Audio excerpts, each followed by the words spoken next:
Chef Farah Begzan n'est plus à présenter. Le public malgache l'a surtout connue pour ses périples à travers la grande île. À bord de sa moto, elle a embarqué avec elle bien d'amoureux de cuisine et de voyage dans son aventure Mon Road Trip culinaire. Pour son premier road trip de 2025, la jeune chef est partie d'Antananarivo un beau jour de février pour aller par les routes joindre Tolaniar. Avec un bébé à bord, le périple lui a permis une dizaine de jours. L'équipage de la jeune chef a écumé les routes nationales, enchaînant la RN7, la RN25, puis la RN13. Enfin, la voilà au cœur de la réserve de Narampun, à une dizaine de kilomètres de Tolaniar. Le défi était grand, mais le résultat final, ce sont ces plats, ce banquet presque impossible au cœur d'une réserve naturelle. Un succès qui cache derrière lui d'énormes difficultés. Je l'ai imaginé en plusieurs sortes, mais ça s'est passé vraiment autrement par rapport au temps déjà. Vu le temps, j'ai eu du mal à trouver des produits à dernière minute, même le jour J, on a des produits.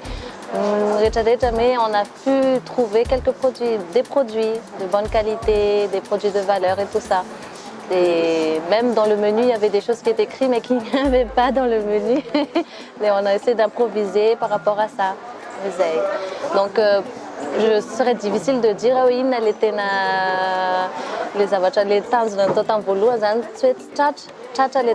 pas d'une autre manière, pas de la manière que je pensais le faire au tout début.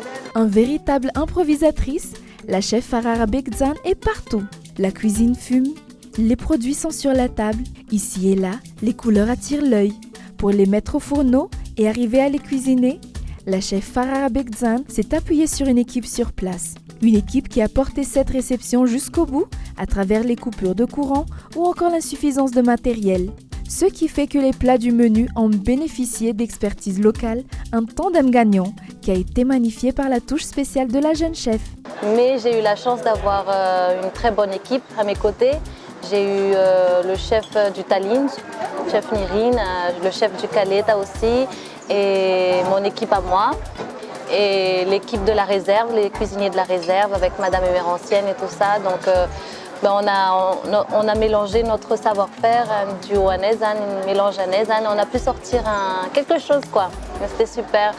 Ni courant, tabac dire, mais on a les trois derniers jours, et on a eu un groupe.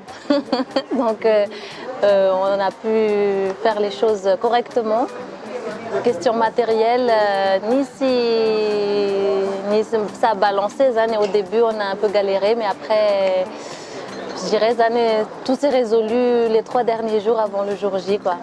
Et toute l'équipe, les organisateurs, ils ont fait le maximum pour que ce soit le mieux possible au Vitatsar.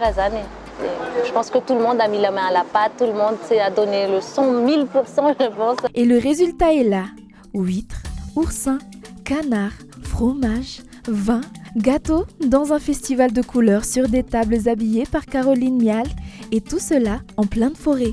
Il suffit de goûter au plat pour se convaincre de la réussite du périple de la chef.